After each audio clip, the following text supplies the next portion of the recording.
오늘 나눌 말씀은 약속의 문턱에서 우리가 창세기 20장을 함께 보고 봤으면 좋겠습니다. 저희가 이 강의 시리즈를 하는데 벌써 14번째 강의 시리즈입니다. 그래서 12장부터 시작해서 저희가 벌써 20장에 넘어왔습니다. 저희가 지난주에는 어떤 이야기를 했냐면 소돔과 고모라의 사건을 이야기를 했습니다. 그래서 믿는 성도가 어떠한 관점으로 살아야 하는지 좀 보았었죠. 그러니까 성경은 롯의 아내를 보면서 이게 롯의 아내는 종말론적인 관점, 그러니까 엔드타임을 포함한 관점으로 살아야 했지만 오히려 과거의 것에 매이고 세상의 것을 바라며 살았던 모습을 조명해 주었습니다.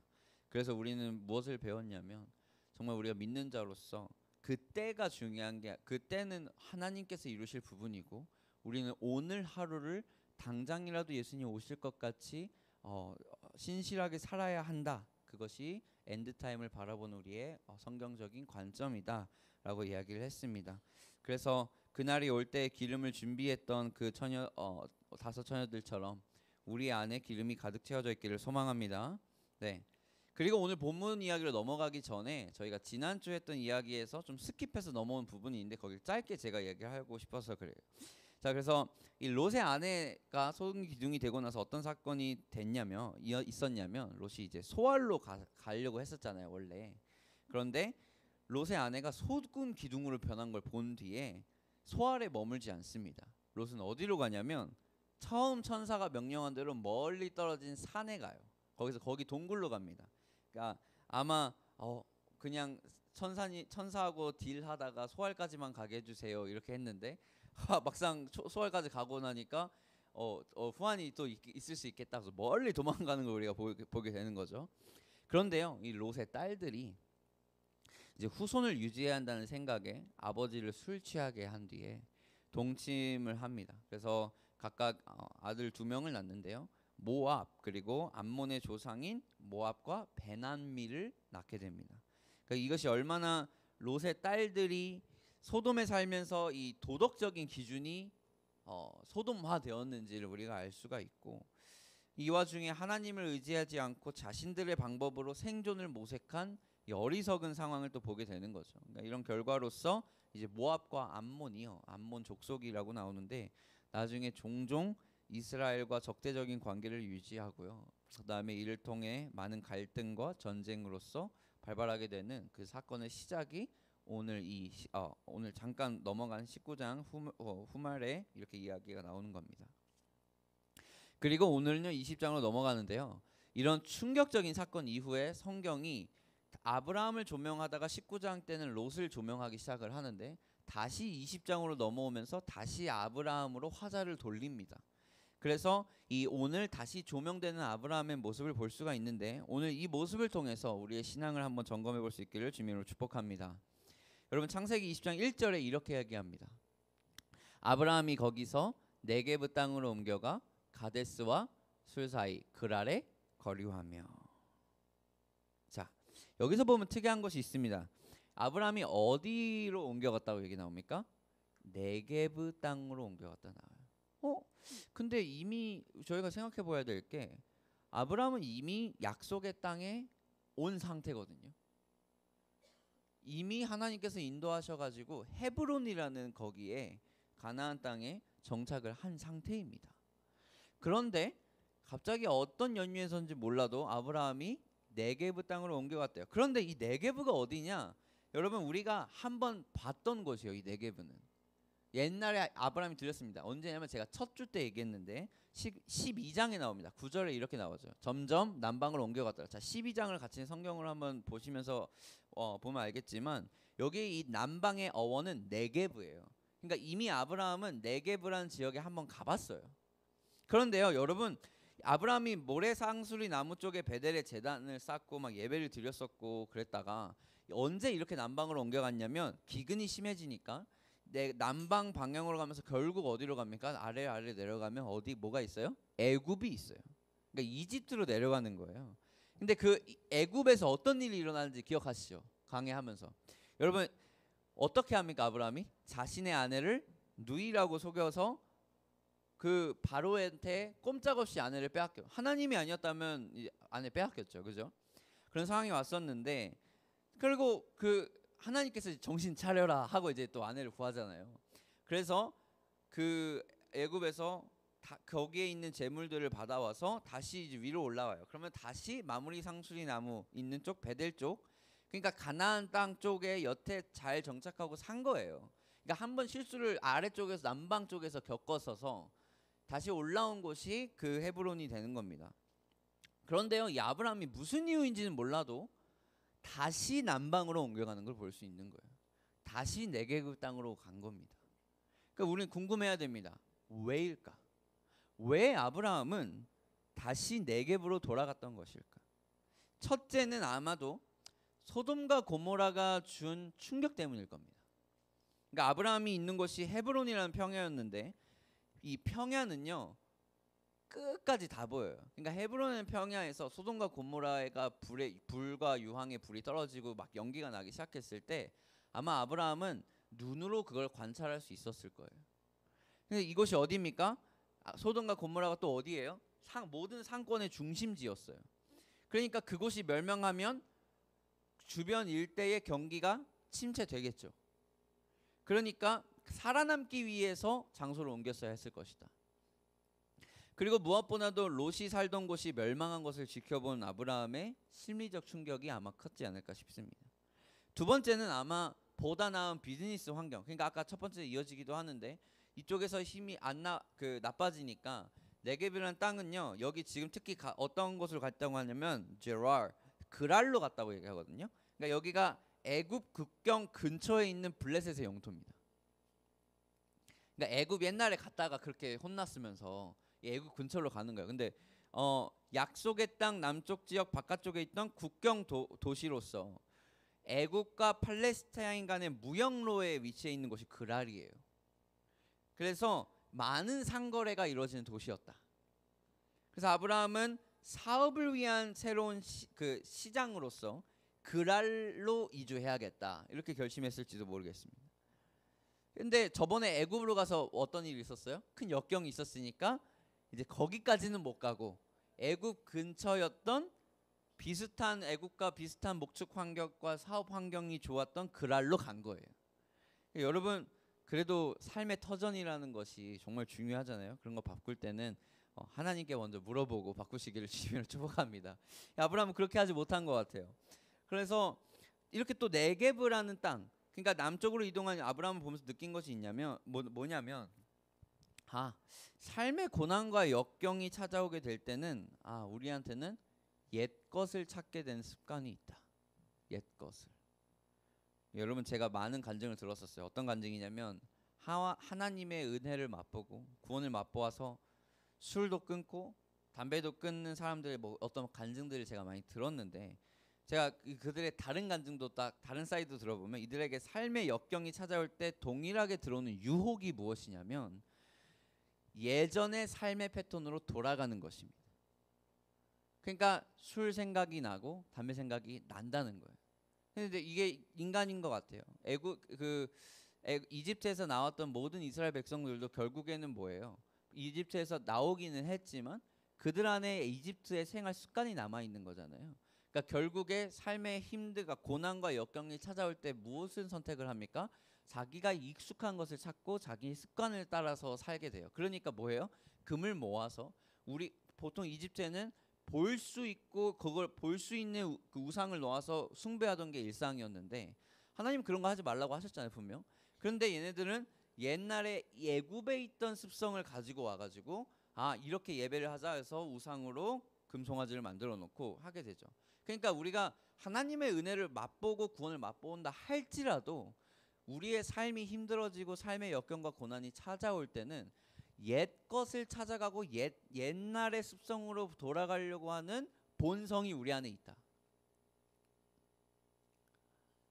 그러니까 옛날에 맛보 의지하던 술 생각이 갑자기 나고 밥 먹고 난 뒤면 갑자기 안 피던 담배도 생각이 나고 예전에는 아무런 거리낌 없이 누렸던 세상의 것들이 이제는 예수님의 은혜로 말미암아 내가 그거에 자유하다고 생각을 했는데 또 어느샌가 삶의 역경이 찾아오고 나면 그것에 매여 있는, 다시 그걸 돌아가고려 하는 나의 모습을 보게 된다. 여러분, 제가 볼 때는 아브라함의 이런 삶의 역경이 찾아오면서 이전의 유혹이 동일하게 적용됐을 것 같은 거예요. 그러니까 여러분, 이렇게 얘기해요. 사람이 실수하거나 무너지는 것은 전혀 뜻밖의 새로운 분야에서 넘어지는 게 아닙니다. 사실 그 사람들이 넘어지는 것은 항상 같은 문제로 넘어져요. 여러분, 음란 사이트에 중독되고 난 사람은 컴퓨터 앞에만 앉으면 예전 습관처럼 그런 사이트에 들어가고, 그러니까 여러분, 음주, 불륜, 도박 뭐 이런 것들이 아주 강력한 습관성 죄인데 뭐 이런 것들도 나중에 거기에서 그 같은 문제로 다른 것에 넘어져서 무너지는 게 아니라 그 이전 문제 때문에 똑같이 그것 때문에 나를 넘어뜨리게 만드는 그것이 되는 거죠. 뭐 욱하는 성미가 있는 사람들은 인생 내내 실수하고 고생하기도 하고, 뭐 남을 헐뜯기 좋아하는 사람들은 그 말 때문에 자신을 망칩니다. 근데 문제는요, 우리가 이런 걸 한번 된통 혼나잖아요. 혼나면 세월이 지내고 나면 이제 경계심이 늦춰진다고 해야 될까? 그죠? 여태까지 그런 거 이제 문제 없었으니 나는 앞으로도 이제 이런 거에 문제가 없을 것이다 생각하고 있는 거죠. 근데 제가 볼 때 이렇게 아브라함이 가장 큰 실수를 범하고 있는 게 무엇이었냐면, 자신의 실수를 일으켰었던 환경이 분명히 아브라함은 아는데 25년 전에 애굽 땅에서 자신이 한 실수를 아는데도 불구하고 그 자신이 실수를 일으켰던 환경에 자신을 다시 노출시키고 있는 거예요. 아브라함이 돌이킬 수 없는 똑같은 실수를 저지릅니다. 2절 같이 한번 읽어볼게요. 시작. 그의 아내 사라를 자기 누이라 하였으므로 그랄 왕 아비멜렉이 사람을 보내어 사라를 데려갔더니. 여러분, 다른 데서 넘어지는 게 아니에요. 똑같은 것에서 넘어집니다. 새로운 것에서 넘어지는 게 아니에요. 나의 옛 자아가 나를 넘어뜨리게 만드는 거예요. 그러니까 여러분, 아내 사라를 또 뭐라고 합니까? 한 번 더 누이라고 얘기해요. 25년 전에 했던 실수예요, 여러분. 25년 전. 다시는 안 할 것이라고 호언장담했겠죠. 하나님한테 회개했죠. 베델 앞에 제단 쌓고 예배했잖아요. 그런데 결국 정말로 조금 더 변하지 않는 똑같은 실수를 하고, 대상만 바뀌었어요. 애굽 바로였다가 지금은 그랄 왕. 여러분, 아브라함도 사실 약속의 땅에 왔었지만 그곳에서 시련이 없다고 하면 거짓말이죠. 헤브론이라는 평화에서 25년을 살았지만, 여러분, 그 사이에 어떤 일이 있었습니까? 믿었던 조카 롯한테 배신당하고, 전쟁도 하고 318명 데리고, 하갈과 이스마엘 문제로 뭐 집안이 막 풍비박산이 나고 막. 우리도 마찬가지인 것 같습니다. 여러분, 교회 다니고 하나님과 교제 속에 오랫동안 거했다 하더라도 언젠가는 큰 실수를 범할 수 있습니다. 왜? 우리는 연약한 존재이기 때문에. 그러니까 아브라함 보세요. 아브라함은 어떤 사람입니까? 하나님의 벗이라고 불릴 정도로 하나님과 친밀한 거예요. 가는 곳마다 예배하고 제단 쌓고 음성도 몇 번이나 들었어요. 요즘 치면 뭐예요? 주일 예배 출석도 하고 설교도 듣고 기도도 하고 성경 공부도 했단 말이에요. 몇 년 동안? 25년 동안. 그런데 어느 순간에 나의 옛 사람의 습관이 튀어나와서 다시 나를 넘어지게 만드는 겁니다. 여러분, 이런 실수는 몰라서 하는 게 아닙니다. 사실 죄는 내가 안 하고 싶다고 해서 안 할 수가 있는 게 아니에요. 왜? 죄는 사슬과 같은 거거든요. 내 의지로 끊어내고 싶었으면 진작에 끊었죠, 모두가. 그랬다면, 내 의지로 이것이 해결됐다고 한다면 예수님이 이 땅에 오실 필요도 없었습니다. 그죠? 죄는 내 의지로 해결하는 게 아니라 무엇으로 해결해야 됩니까? 주님이 십자가 위에서 흘리신 그 보혈의 능력으로 말미암아 해결할 줄 믿습니다. 여러분, 그래서 로마서에서는 이렇게 얘기하는 거예요. 이 죄에 대한 문제 때문에 7장에서 이제는 그것을 행하는 자가 내가 아니요. 무엇을? 죄를. 근데 그 죄의 행함을 만드는 것은 무엇이냐?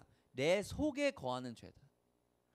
내 속, 곧 내 육신에 선한 것이 거하지 아니하는 줄을 아노니 원함은 내게 있으나 선을 행하는 것은 없노라. 나로서는 이게 안 된다는 거예요. 내가 원하는 바 선은 행하지 아니하고 도리어 원하지 아니하는 바 악을 행하는도다. 무슨 소리야? 나는 안 하고 싶은데도 하고 있는 나를 발견한다는 거예요. 아브라함이 지금 이 거짓말을 하고 싶어서 하고 있는 게 아니라는 거예요. 여러분, 그러면서 이렇게 얘기해요.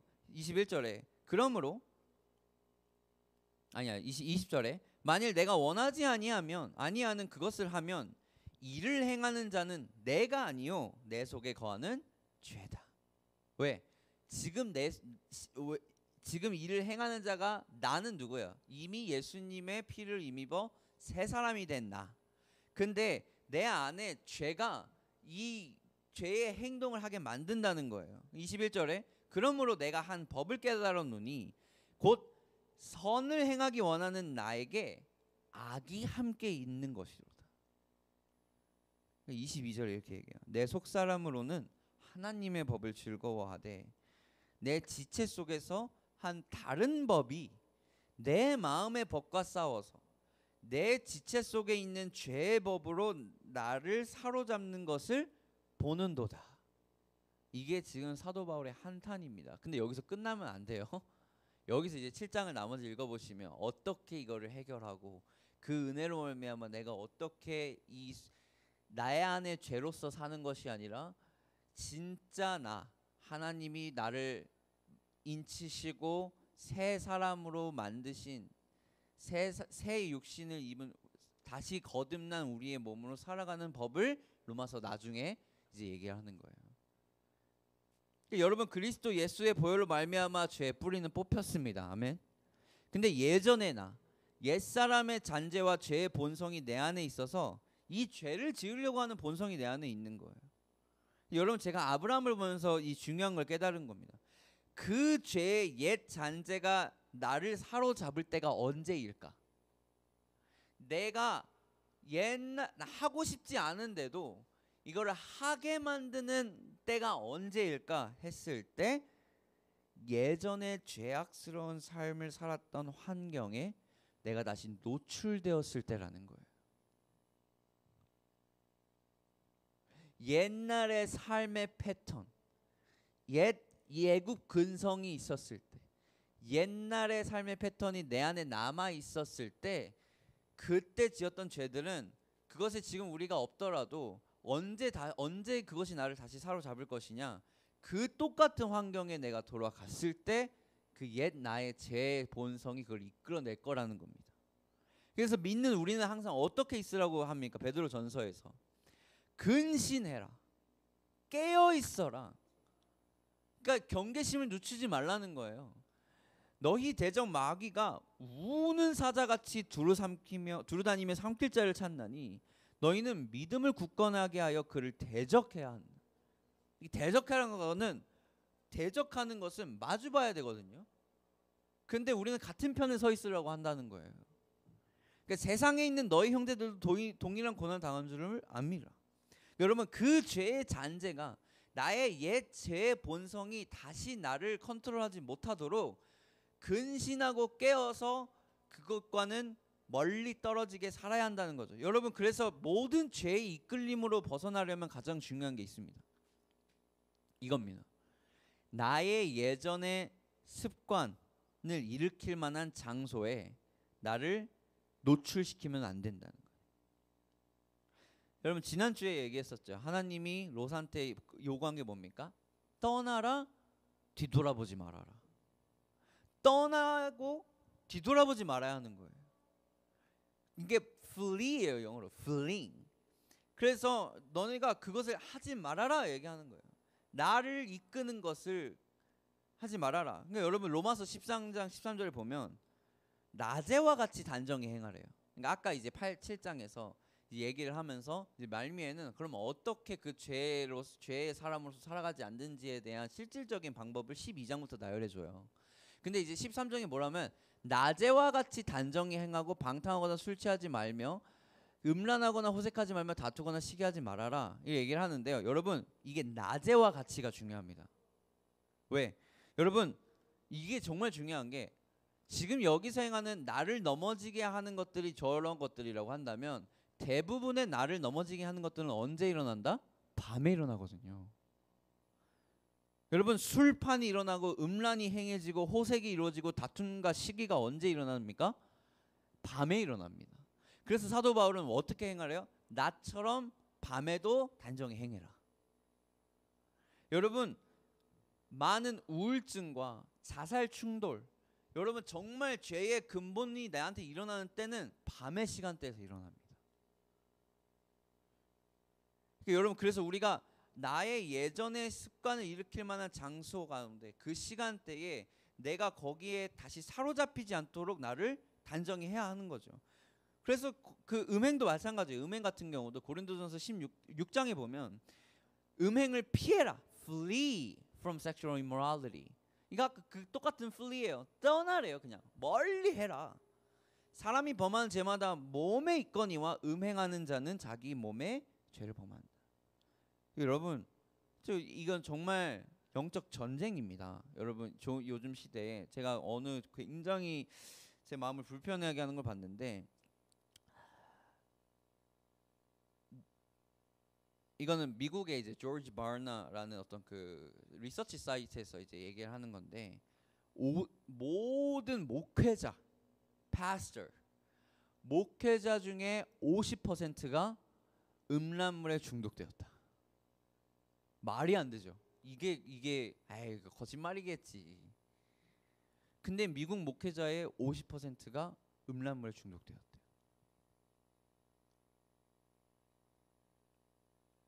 근데 목회자가 그러면 그럼 우리 다음 세대들 어른 이런 것이 지금 오신 분들 깨어 있어야 돼요. 지금 우리 다음 세대들은 대부분이 13살 이전의 모든 음란물에 도출이 됩니다. 이걸 다 갖고 있으니까. 12살 때, 11살 때 이런 걸 처음 본다고 얘기를 해요. 근데 이게 진짜 우리의 습관성 죄로 남아있는 거예요. 저는 근데 이 다음 세대들한테 얘기해 준 게 뭐냐면, 만약에 음란물을 보는 것이 나한테 끊을 수 없는 죄의 사슬과 같다 하면 어떻게 해야 하나? 내가 언제 그런 유혹에 넘어지게 되는지, 내가 어느 환경에 노출되어 있을 때 다시 거울로 빠지게 되는지 살펴봐야 된다는 거예요. 대부분 밤인가? 밤인데 언제? 혼자 있을 때. 그렇구나. 여러분, 내가 방에 혼자 있을 때 그렇다. 방문을 열어둬야 되는 거 아닙니까? 그럴 넘어질 환경에 나를 두지 말아야죠. 하나님과의 관계가 정말 우리에게 인생에서 중요하다고 고백한다면 어떠한 방법으로든 나를 그 상황에 두면 안 되잖아요. 핸드폰이 나를 그거를 보게 하거나 나를 넘어지게 하는, 그러니까 핸드폰이 그 음란물만 얘기하는 게 아니에요. 어떤 사람에 대해서 막 얘기하면서 뒷담화 막 하고 카톡으로, 핸드폰 때문에 SNS 보면서 막 질투하고 막 그런 거 막 보면서 나를 넘어지게 하고 부정적인 생각이 들게 하고, 그런 것이 나한테 오게 죄의 근본이, 그리고 각 자기를 위해서 살게 하고, 그게 다 지금 SNS 그거잖아요. 요즘 흘러나오는 다 자기를 드러내잖아요. 그게 성경은 뭐라 합니까? 너를 위해서 살지 말아라 얘기하는데, SNS는 뭐예요? 어떻게든 너를 드러내라 이러잖아요.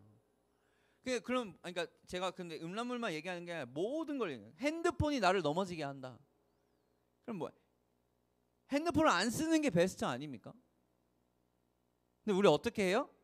핸드폰을 써야 할 다른 이유들을 찾아요. 그래, 이거 물론 음란물을 보게 하고 죄의 근본을 보게 하는 게 좋은 거지만, 그럼에도 불구하고 나는 이게 필요해. 뭐 때문에? 저것 때문에. 성경 볼 수 있잖아, 핸드폰으로. 제가 묻고 싶어요. 진짜 성경 몇 분이나 틀어놔? 인스타그램 스크린 타임 확인해보자. 인스타그램 트는 시간과 너 지금 성경책 트는 애플 시간. 그래, 핸드폰 없애고 피지컬 카피도 있잖아. 그죠? 여러 방법이 많은데, 근데 저는 정말 이게 중요한 거예요. 막 정말로 하나님과의 관계가 중요하고 그 죄를 짓지 않는 것이 그러니까 나도 짓고 싶지 않잖아요. 근데 짓게 만든대잖아요. 그러면 우리는 새로운 피조물로서 어떤 노력을 해야 한다는 거예요? 내 옛 자아의 습성을 만들게 하는 모든 환경으로부터 나를 fleeing, 멀리 떨어지게 해야 한다는 거예요. 아브라함도 똑같았을 겁니다. 뭐 어떻게 했을까요? 네겝으로 다시 갈 때. 네겝을 안 가야 되는 거 알아.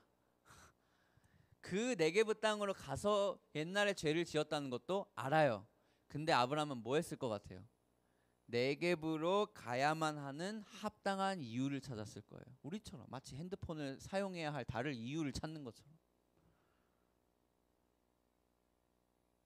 나의 소원을 이루고 싶어서, 세상적인 것은 그래도 다 즐기고 싶어서 어떻게든 합리화하려는 우리의 모습을 보진 않습니까? 그래서 예수님이 뭐라고 얘기하십니까? 마태복음 5장에 너무 심플하게 이 말씀을 하세요. 너무 충격적인 말씀이긴 한데, 만일 네 오른 눈이 너를 실족하게 하거든 빼어내버리라. 내 백체 중에 하나가 없어지고 온 몸이 지옥에 던져지는 것이 않는 것이 유익하다. 또한 만일 내 오른손이 너를 실족하게 하거든 찍어내버리라. 네 백체 중 하나가 없어지고 온 몸이 지옥에 던지지 않는 것이 유익하다. 여러분, 이건 결국에 어떤 말이에요? 유혹의 상황을 단호하게 제거하라는 비유입니다. 이게 어떻게 보면 되게 극단적으로 보일 수가 있는데요, 예수님이 이걸 얘기하고 싶은 거예요. 죄의 삭은 지금 너가 즐기려고 하는 잠깐의 어떤 낙보다 너가 결국에 지옥에서 견뎌야 할 죄의 삭이 훨씬 크다. 그러니까 어떻게 보면 극단적으로 보일지 모르지만 이렇게라도 죄의 유혹을 피해야 한다라는 말을 해주고 싶은 거예요. 묻고 싶습니다. 여러분, 주중 가운데 나를 어떤 환경에 노출시키고 계십니까? 죄를 짓고 안 짓고가 문제가 아닌 거예요. 왜? 내가 내 의지로 죄를 짓는 게 아니라고 했잖아요. 근데 언제 그 죄가 일어나지냐? 그러니까 우리가 선택할 수 있는 건 뭡니까? 내가 있을 환경은 내가 선택할 수 있거든. 그럼 나를 어떤 환경에 노출시키고 있냐 이거예요. 내 모든 몸을. 아브라함의 이야기 여기서 끝나지 않습니다. 3절에 봅시다. 그 밤에 하나님이 아비멜렉에게 현몽하시고 그에게 이르시되 네가 데려간 이 여인으로 말미암아 네가 죽으리니 그는 남편이 있는 여자임이라. 여러분, 이때 하나님이 개입하셔요. 진짜 사라를 데리고 가서 이 사라의 순결이, 그리고 그 한 남편의 여인으로서의 정체성이 훼손될 법한 그 상황 가운데에 하나님이 개입하셔서 사라의 순결을 지켜주십니다. 이거예요. 역시나 또 죄의 습관에 허우적거리면서 빌빌거리는 우리를 구하시는 분은 내가 아니라 하나님이라는 걸 명심하셔야 돼요. 근데 아비멜렉이라는 왕도 나름 억울해요. 그래서 자신의 억울함을 어필합니다. 근데 아비멜렉도 억울하다고 하지만 자신의 권력으로 자기 영토 안에 있는 아름다운 여인들을 마음대로 취하는 그거는 죄가 아닙니까? 그것도 죄잖아요, 사실. 아비멜렉뿐만 아니라. 그래서 사실 그런 오만함도 죄였어요. 그래서 하나님이 벌써 때 이제 아비멜렉이 정말 그 이후로 아기를 낳을 수가 없는 상태가 되거든요. 그런데 그것도 그 이유도 결국에는 자신의 죄에 대한 결과였다. 그래서 하나님이 이 언약이 깨질 수 있는 중요한 사건 가운데 하나님이 직접 개입하셔서 아내를 지킵니다. 여러분, 우리의 모든 상황과 죄에서부터 나를 지킬 수 있는 힘은 어디서부터 나옵니까? 하나님으로부터 나옵니다. 그분의 약속이, 그분의 보혈이, 그분의 신실함이 우리를 자유케 하실 수 있음을 기억하셔야 됩니다. 근데 아브라함의 문제가 뭐였냐면 하나님한테 묻지 않았고, 그리고 자신이 모든 상황을 통제하려고 했었어요. 그러니까 약속의 땅을 멋대로 떠나서 그랄에 이주하려고 했고, 그리고 아마 그 땅이 이 통치자 그랄의 아비멜렉이라고 하는 오만한 권력자가 살고 있었다는 것 또한 알았을 거예요. 그런데 아브라함은 어떤 오만함에 빠진 겁니까? 자신은 그 상황을 통제할 수 있다. 나는 이제 거기서 이제 성숙했고, 나는 25년 동안 크리스천이었고, 나는 25년 넘게 신앙생활을 했으니까 더 이상 나는 그런 거에 나는 더 이상 받지 않는다, 유혹받지 않는다 하면서 그런 의로운 자만감이 거룩한지도 모르겠습니다. 아무튼 신앙생활 25년 정도 했으니 더 이상 그럴 실수를 안 할 것이라는 교만에 사로잡혀 있을지도 모르겠습니다. 근데 아브라함의 변명, 이런 변명을 해요. 11절에 아브라함이 이르되 이곳에서는 하나님을 두려움이 없으니 내 아내로 말미암아 사람들이 나를 죽일까 생각하였으므로. 근데 제가 이걸 봤을 때 이 거짓말이요, 우발적으로 나온 실수가 아니라 사실 아브라함의 머릿속에서는 사전에 치밀하게 계획한 거짓말임을 고백하는 것과 같은 거예요. 수틀리면 말 맞춰서 거짓말하자. 그러니까 겉으로는 변명하다가 겉으로는 어쩔 수 없이 내 의지가 아니었어요 라고 얘기를 할 수 있겠지만, 그 깊숙이 안에는, 그거보다 더욱 깊숙이 나도 모르는 내 안에는 이거를 준비하고 이거를 나름 예상했었던 마음도 아브라함에 있었다는 거죠. 그리고 뭐예요? 어쩔 수 없는 거야 하고 자기 자신을 정당하려는 겁니다. 힘들면 적당히 거짓말 둘러대서 상황을 모면하는 게 현명한 거야 라면서 합리화를 한 거예요. 근데 여러분, 이건 아브라함만 하고 있는 실수가 아닙니다. 우리도 똑같이 해요. 제가 극단적인 예를 하나 갖고 왔어요. 불법 다운로드 정도 괜찮아. 뭐 어때? 나 하나 불법 다운로드 한다고 무슨 피해가 있어?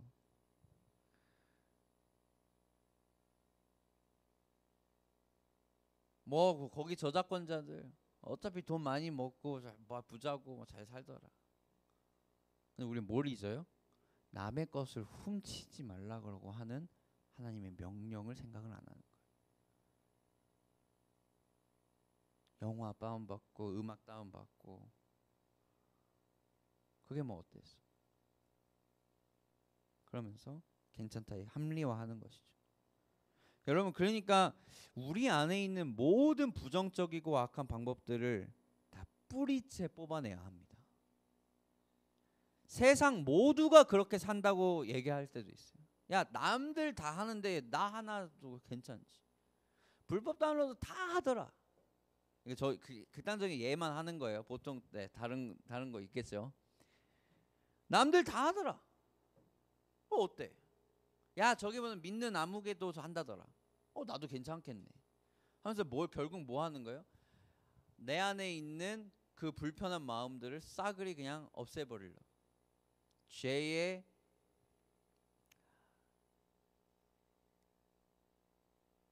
guilt, 그러니까 그 유혹이 아니죠. 죄책감조차 없애버리려고 하는 것이죠. 여러분, 세상 모두가 그렇게 산다고 해도 하나님의 말씀이 아니라고 하면 아닌 겁니다. 아멘. 여러분, 그래서 이거 우리가 어떻게 살아야 하는지에 대한 그 모형을 아까 로마서 7장에 사도 바울이 나의 상태는 지금 이렇다. 이렇다. 그렇다면 그러므로 우리 어떻게 살아야 할까 하면서 로마서 12장에 이렇게 얘기합니다. 2절에 너희는 이 세대를 본받지 말아라. 이 세상, the pattern of this world, 이 세상이 요구하고 세상이 살아가는 패턴에 나를 순응하지 말아라는 거예요. 거부하고 저항하라는 거예요. 그럼 어떻게 해라? 마음을 새롭게 함으로 변화를 받아라. 그리고 하나님의 선하시고 기뻐하시고 온전하신 뜻이 무엇인지 분별해야 된다. 그것이 내가 더 이상 죄의 종로를 타지 않고 하나님의 종으로서 의롭게 살 수 있는 길이라는 겁니다.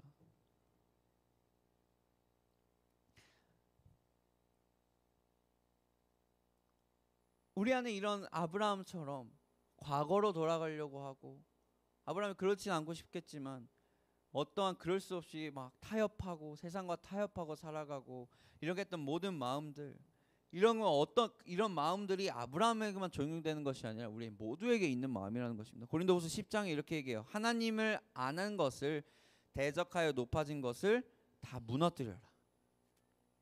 이게 우상 숭배거든요. 하나님보다 높아진 모든 것을 무너뜨려라. 그러면서 뭐라고 얘기하냐면 모든 생각을 사로잡으래요. Make your thoughts captive. 그러니까 이것들을 사로잡아서, 이런 불순하게 생각하는 생각까지도 사로잡아서 어디에다 복종시켜라? 그리스도 예수 아래에다가 그리스도에게 복종하게 하니. 여러분, 이게 그리스도인들이 살아야 되는 모습입니다. 이 세대를 본받지 않고 성령님의 도움으로 마음을 새롭게 하며 변화를 받는 것, 그리고 나의 모든 생각을 사로잡아 그리스도 앞에 복종시키는 것, 모든 유혹과 상황 가운데 다시 한번 빠지려고 하는 나의 그 얄팍한 생각까지도 하나님 앞에 두고, 그것이 그리스도의 자녀로서 마땅히 해야 할 의무인 것입니다. 말씀을 마무리하려고 합니다. 여러분, 오늘 이 강해가 제목이 약속의 문턱에서라는 이유가 있어요. 이때가 정말 중요한 때입니다. 지금 아브라함이 넘어진 때가 어느 때와 어느 때 사이인 줄 아십니까?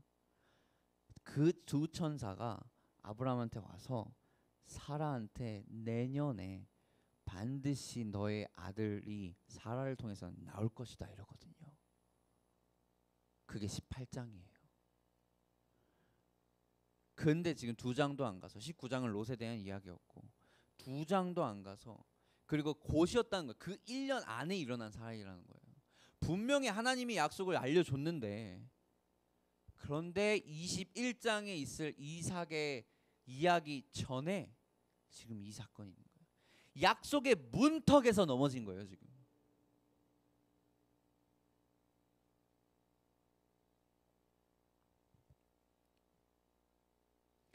이삭을 가지기 바로 직전에 이것은 무엇을 얘기해 주냐면요, 깨어 있으라는 겁니다. 깨어 있지 않으면 죄의 본성으로 이끌려가기가 너무 쉽다는 거예요. 아브라함은 약속을 눈앞에 두고 있었고, 그때가 언제입니까? 가장 영적 전쟁이 심할 때입니다. 가장 죄의 유혹이 가장 클 때인 겁니다. 그리고 그때야말로 우리는 우리를 거룩하게 지켜낼 줄 믿습니다. 여러분, 사진팀 올라와 주세요.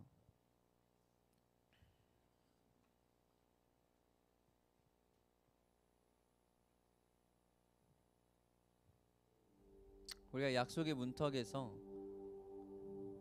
여러분들 삶 가운데에 거부할 수 없는 유혹이 점점 심해지고, 정말 하나님을 의지하기보다 의지해야 될 세상이 더 커지게 보일 때가 있다면요, 어쩌면 그때가 우리가 정말 오랫동안 기도하고 준비해왔던, 25년 동안 준비해왔던 내가 하나님이 나의 삶을 통해 이루고자 하는 약속이 성취되는 순간과 가까울 때일 수도 있습니다. 그게 아브라함한테 정확히 일어난 것입니다. 25년 동안 기다렸던 아들을 얻기 바로 직전에 넘어지는. 근데 다르게 생각하면요, 이 믿음은 보는 관점에 따라 다르다 했잖아요. 근데 정말 다르게 생각하면 내 안에, 우리 삶 가운데 이 유혹이 너무나 커다랗게 느껴지고 더 이상 벗어날 수 없다고 느껴질 때가 언제이냐면, 뭐에 대한 반증인 겁니까? 하나님이 나에게 약속을 허락하시고 이루어 주실 시간과 가까웠구나 라는 뜻의 반증인 겁니다. 하나님이 이 약속을 지키는 것이, 나를 통해 약속을 이루시는 것이 정말 중요한 것처럼, 사단도 또한 마찬가지로 그 시간이 정말 중요한 건가.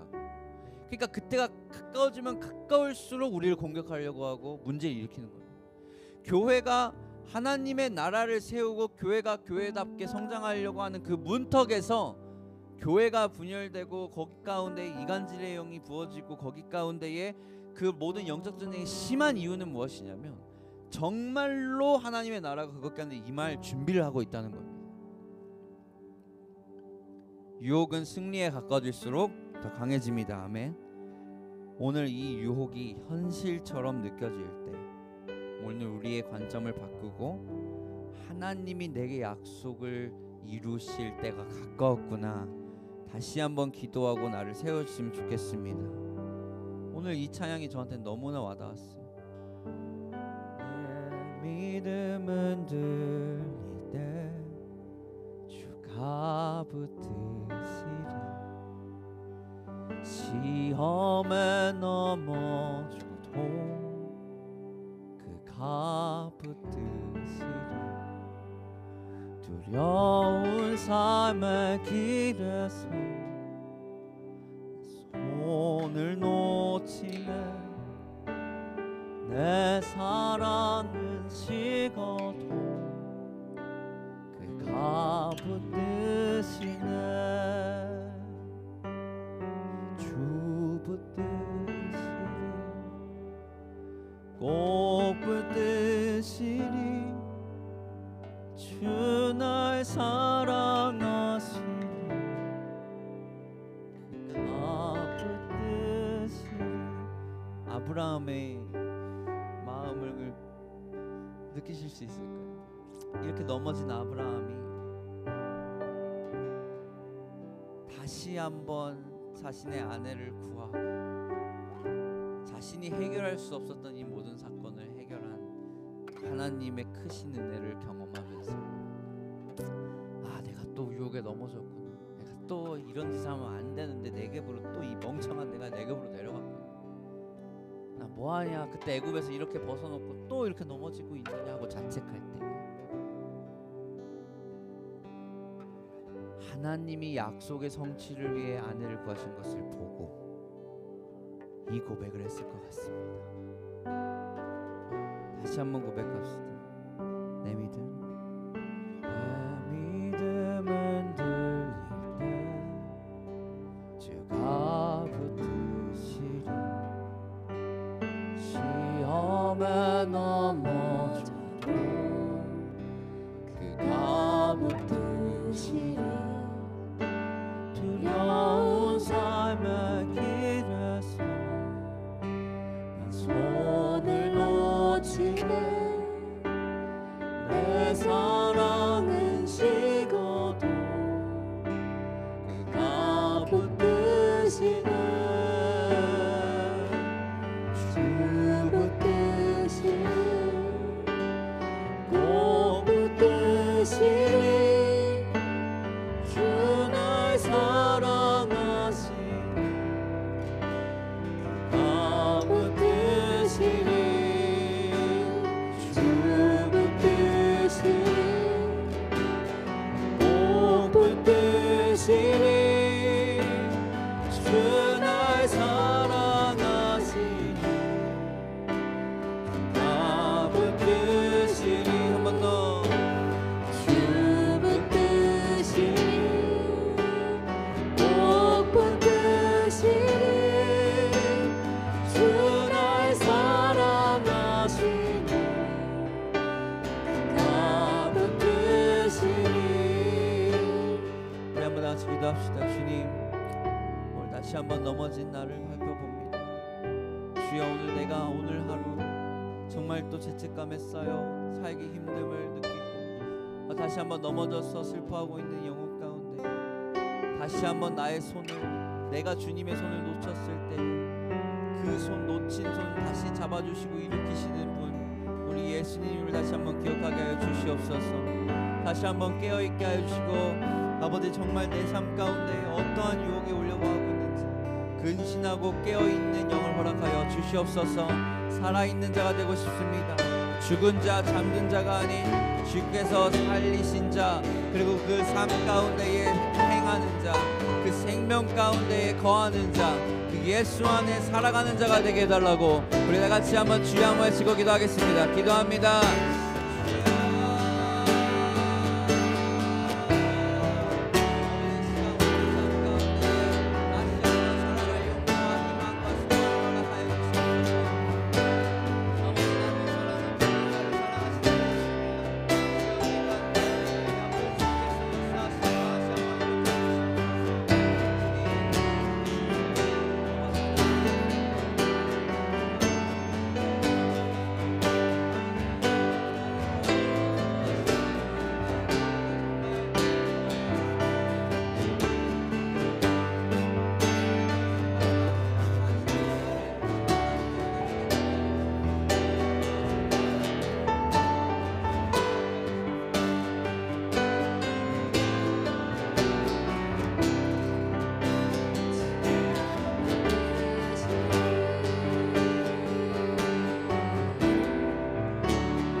오늘 깨닫습니다.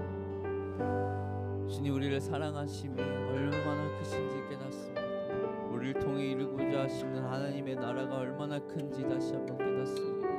내 삶을 통해 이루고자 하시는 주님의 약속이 얼마나 깊은지 다시 한번 깨닫습니다. 수없이 넘어지고 주님의 손을 놓치는 우리의 연약함이 있음에도 불구하고 그것을 다시 일으키고 세우고자 하시는 주님의 은혜와 자비가 얼마나 크신지 다시 한번 깨닫습니다. 주여 우리 오늘 다시 한번 그 은혜와 자비 가운데에 거하게 하여 주시옵소서. 넘어지고 슬퍼하고 있는 우리에게 다시 일어나 너가 그 약속의 문턱에 서 있구나 다시 한번 깨닫는 아버지 우리의 삶이 정말 주님 앞에 그런 온전한 증거가 될 수 있도록 우리를 이끌어 주시옵소서.